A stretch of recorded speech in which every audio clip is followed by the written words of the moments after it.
बहुत ही सहजता और सरलता के साथ मिलना और उसकी समस्याओं का समाधान करना यदि कोई करता है तो ब्रजेश जी पाठक है। और इस चीज में आपको बदलाव भी हो सकता है। आप लोग में से बहुत सारे लोगों को कभी कभी ये लगता होगा कभी यह नहीं हुआ वह नहीं हुआ।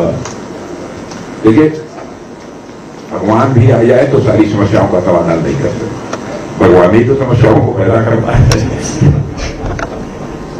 चैलेंजेस चुनौतियां वही देता है और फिर बाद जिसके पास सद्बुद्धि होती है, पराक्रम होता है और उसी परमात्मा की कृपा होती है, वही समस्याओं का समाधान भी करता है।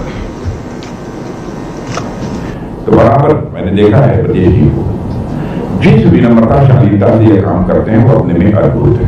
कभी भी पद का घमंड नहीं।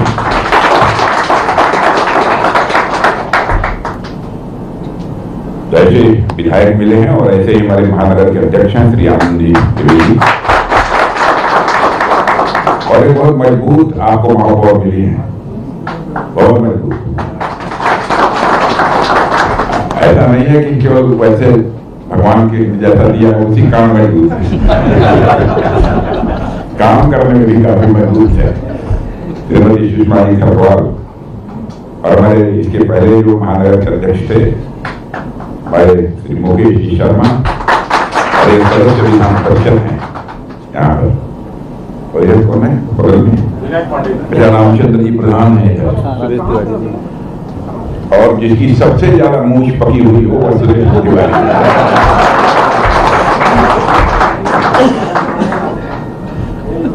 और हमारे विधायक जी पांडे हमारे उपाध्यक्ष हैं विधायक जी, और घनश्याम घनश्याम पीछे बैठते हैं, और राजन वर्मा है हमारे मंडल अध्यक्ष, ये कंडक्टर में है राजन जी। सुधीर मिश्रा पार्षद कहाँ है सुधीर? अच्छा जो वहां बैठे। श्रवण नायक जी कहाँ है? और हमारे आदरणीय दिवाकर जी त्रिपाठी, ये आप समझिए कि इनको मैं कहता हूँ हमारे गार्जियन है, पूरा काम देखते हैं पूरे संसदीय निर्वाचन क्षेत्र का। जानते हैं नहीं दिवाकर जी? यह सब जो कुछ भी हुआ है आप समझिए कि उसका कंसेप्ट, उसकी अवधारणा यदि किसी ने मुझे दी है तो वो दिवाकर जी त्रिपाठी ने दी है, क्योंकि लंबे समय तक यहाँ पर अधिकारी रह चुके हैं। कहाँ क्या होना चाहिए इसकी अच्छी समझ है उनके पास, वो भी हमारे बीच मौजूद है। और हमारे एक त्रिलोक अधिकारी हैं दुबले पतले, उत्तरांचल के, ये भी उत्तरांचल के हैं और हमारी सुषमा जी भी उत्तरांचल की है, लेकिन कितना कंट्राडिक्शन है दोनों को समझ सकते हैं।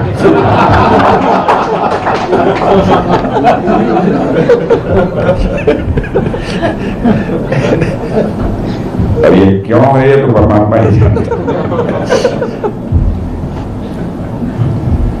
वैसे आप लोगों से मिलकर बेहद खुशी हुई, और एक सांसद के रूप में जो अपनी भूमिका यहाँ अथवा भारत की संसद में अथवा देश में निर्वहन में कर सकता हूँ वो कई करने की मैं पूरी कोशिश करता हूँ। और सारी व्यवस्थाओं के बावजूद भी अपने लखनऊ संसदीय निर्वाचन क्षेत्र के लिए मैं समय निकालता हूँ। देखिए, कभी महीने लग जाते हैं, कभी सवा महीने हो जाते हैं, लेकिन आता जरूर हूँ। और जैसे मैं परसों से आया हूँ, लगभग मैं समझता हूँ कि सभी मिलाकर 7-8 हजार लोगों से 3-4 हजार तो रोज लोग 7-8 हजार लोगों से हमारा संपर्क, और पब्लिक में अलग जा रहे हैं, वो पब्लिक में अलग जाते हैं। और बहुत यदि कोई सांसद यहाँ रहता होगा 2 महीने में जितना नहीं मिल पाता मैं 3 दिन में मिल लेता हूँ। जहाँ तक क्षेत्र के विकास का प्रश्न है वो तो मुझे बताने की आवश्यकता नहीं है, आप सभी अच्छी तरह जानते हैं। और अपने द्वारा उसकी बहुत चर्चा करने का भी मैं कोई औचित्य नहीं समझता हूँ, कोई जरूरत नहीं। जनता यदि महसूस करती है हुआ है तो मैं भी मान लूंगा कि हुआ है। यदि आप नहीं महसूस करते हैं कि नहीं हुआ है तो मैं भी मान लूंगा कि नहीं हुआ। और 2014 में जब पहली बार मैं सांसद बना था तो जिस समय चुनाव लड़ रहा था उसी समय हमारे दिमाग में यह बात आई थी कि लखनऊ में ट्रैफिक जाम की समस्या है, ये सबसे गंभीर समस्या है। इसका क्या समाधान हो सकता है? हमको दिवाकर पार्टी ने कहा कि पहला काम तो यह हो जाए कि लखनऊ महानगर के चारों तरफ 104 105 किलोमीटर की यदि 4 लेन 6 लेन ऐसी कोई रोड बन जाए, बहुत सारी गाड़ियां जो बाहर से आती हैं, तो ऐसी सारी गाड़ियां वहां से गुजर जाएंगी तो स्वाभाविक रूप से शहर में ट्रैफिक काफी हद तक कम हो जाएगा। और आप लोगों ने देखा है पहला काम मैंने वही किया, पहला काम वही किया। आप ये कल्पना करिए कि यदि वह रिंग रोड न रही होती तो आज लखनऊ की हालत क्या होती, मैंने कल्पना नहीं किया। कितनी गाड़ियां गुजर रही हैं? लाखों गाड़ी रोज गुजरती है। लाखों गाड़ियां रोज से गुजर रही हैं, यानी बस्ती तालाब हो जाता है। यहां यदि आना है तो उसको सड़क से नहीं, तो सीधे वहां से आएगा और सीधे आपके पास जाएगा। पहला काम हुआ था। और उसके बाद अन्य बहुत सारे काम होते ही रहे, क्योंकि रक्षा मंत्रालय की जिम्मेदारी हमारे पास है डिफेंस की, देश की सुरक्षा की, देश के मान सम्मान स्वाभिमान को बराबर बनाए रखने की।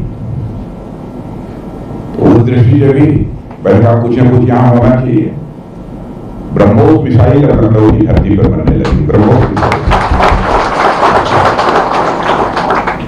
जिसने पाकिस्तान के साथ जो कुछ भी हुआ था, ऑपरेशन सिंदूर, उसका करिश्मा आप लोगों ने देखा होगा।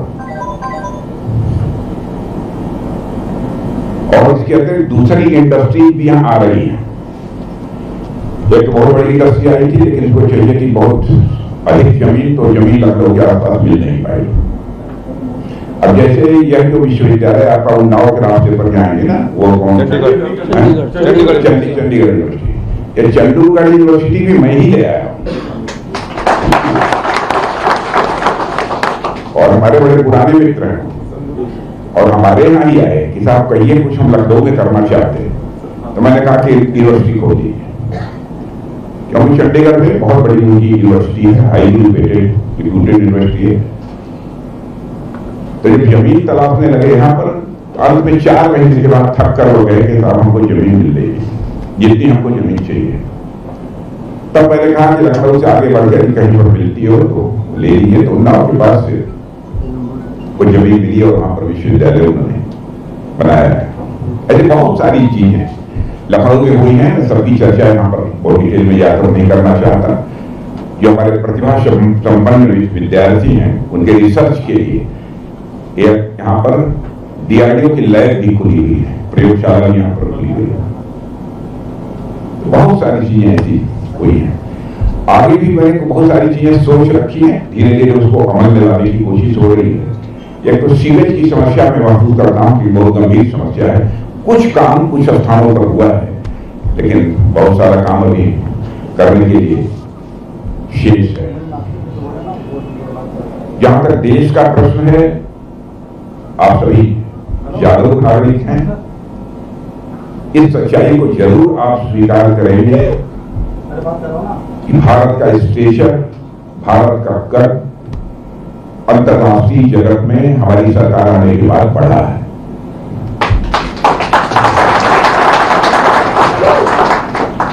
अंतर्राष्ट्रीय समुदाय में पहले जो भारत के संबंध में धारणा थी, वह धारणा अब बदल गई।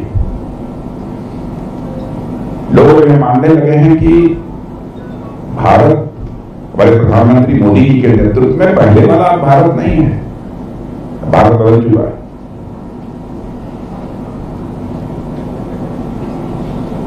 और यह परिवर्तन साफ तौर पर आया है। गरीबी भी एक बहुत बड़ा चैलेंज हमारे यहाँ रहा है। यह विश्व के इतिहास में पहली बार हुआ है कि 8-9 वर्षों के अंदर 25 करोड़ लोगों को गरीबी रेखा से बाहर करने में हमारी सरकार ने काम किया है। 25 करोड़ की बात। अन्य भी बहुत सारी आयुष्मान भारत योजना है, इधर उधर की बहुत सारी योजनाओं की चर्चा नहीं करना चाहता जो सरकार ने प्रारंभ की है, जो गरीब महिलाओं के लिए भी, जो कुछ भी किसानों के लिए जो कुछ भी किया जाता है, बहुत लंबा विषय होगा। और उसी का परिणाम यह है, आप ये कहेंगे कि इसका परिणाम, उसी का परिणाम यह है कि आज गंगोत्री से लेकर गंगा सागर तक और हिमालय से लेकर अरब सागर तक इस समय हमारी भारतीय जनता पार्टी और केंद्रीय की है। यदि इतने लंबे समय से यदि हम ठीक तरीके से काम न किए होते तो मैं समझता हूं कि नए क्षेत्रों में हमारी भारतीय जनता पार्टी अथवा एनडीए की सरकार न बन पाती। और मैं यह मानता हूं कि यह केवल एक राजनीतिक विस्तार ही नहीं है, बल्कि मैं इसे इस रूप में लेता हूं कि हिंदुस्तान की जनता का हम लोगों के प्रति जो विश्वास है, जो भरोसा है, उसका यह प्रमाण है कि हमारी ताकत इतनी बड़ी है। यह कोई सामान्य बात नहीं है। आज मैं दावे के साथ कह सकता हूं कि भारत आज सुरक्षित भी है और भारत पहले की अपेक्षा आत्मनिर्भर भी हुआ है। पहले कई मामलों में हमारी डिपेंडेंस दुनिया के दूसरे देशों पर रहा करती थी। अब जैसे मैं रक्षा मंत्रालय में सारे टैंक, हथियार, तोप, गोले, एमिनिशंस हम दुनिया के दूसरे देशों से मंगवाते थे। लेकिन आज 75% यह सब सारे सामान हम भारत में तैयार कर रहे हैं। भारतवासियों के हाथों से तैयार हो।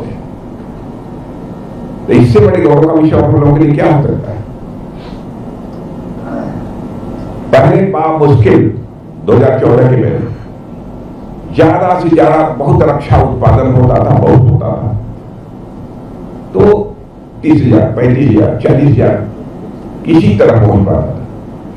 आज लगभग 2.25 लाख करोड़ रुपए का रक्षा उत्पादन हो रहा है।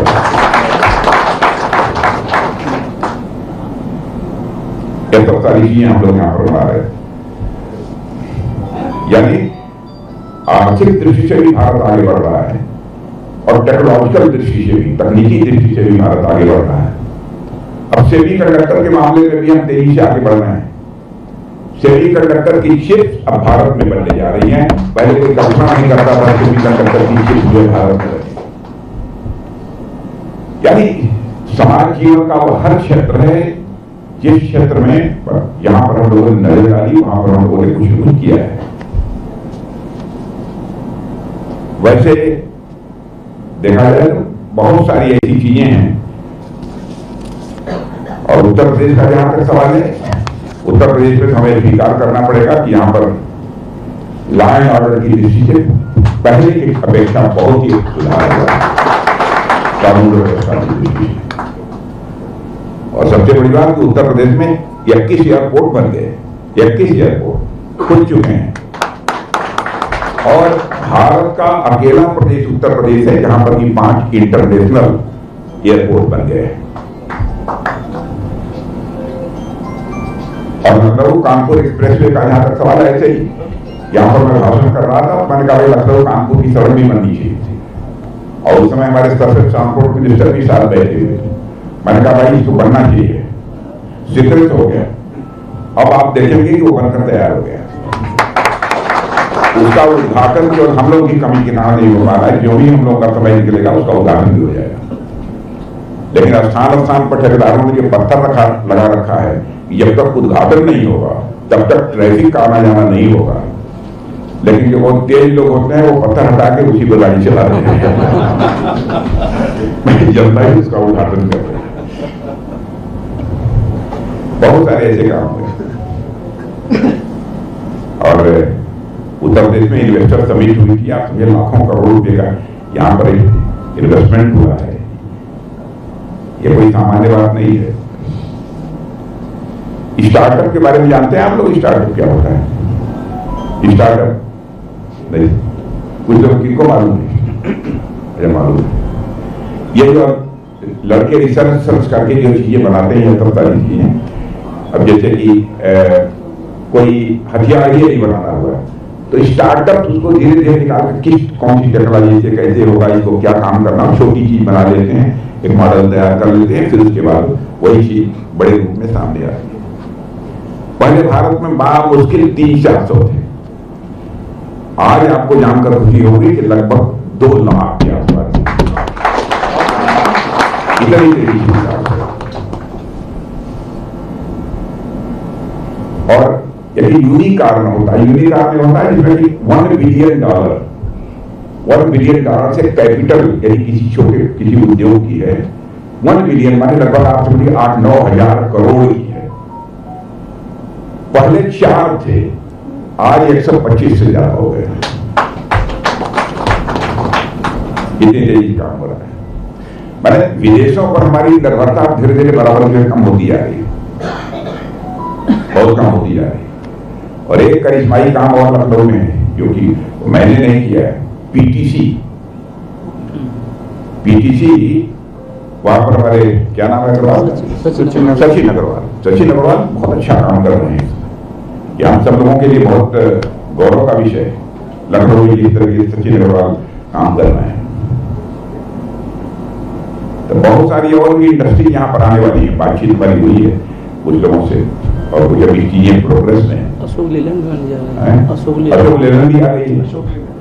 अब इलेक्ट्रिक व्हीकल बनेगी, यहाँ पर चलेगी भी, जो आप लोगों के ऊपर प्रदूषण का कोई प्रतिकूल असर नहीं पड़ना चाहिए, इसकी भी चिंता कर रहे हैं। बहुत सारी चीजें हैं। इंटरनेशनल एयर स्ट्रिप भी आ रही है sir, international convention centre international air strip भी आ रही है और इंटरनेशनल कन्वेंशन सेंटर भी यहाँ बन गया।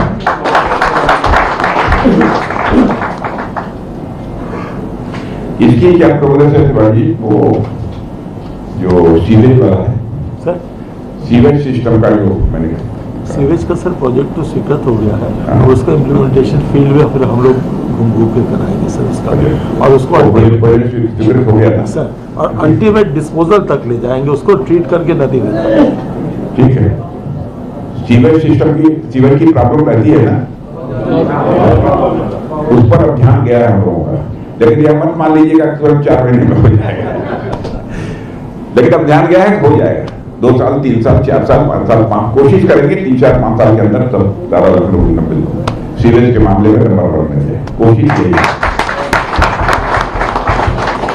और कुछ नहीं बचा।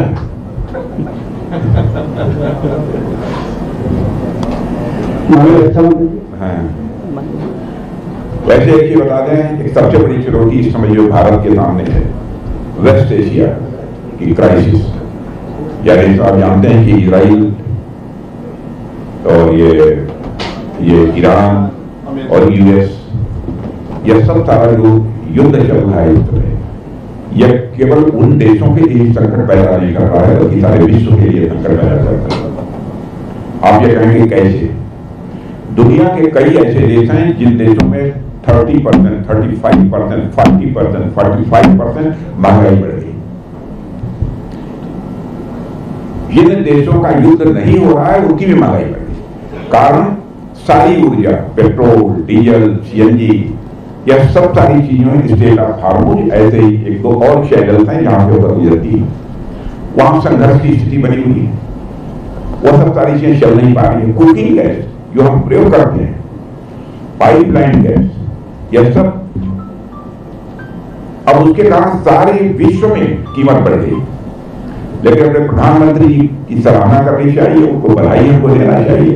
करिश्माई काम किया है, कहीं 40% कीमत बढ़ी है, लेकिन भारत में 9 के बराबर बढ़ी है। टोटल महंगाई देखा जाए भारत में 3.2% या 3.3%, कहीं 30% है, 40% महंगाई है।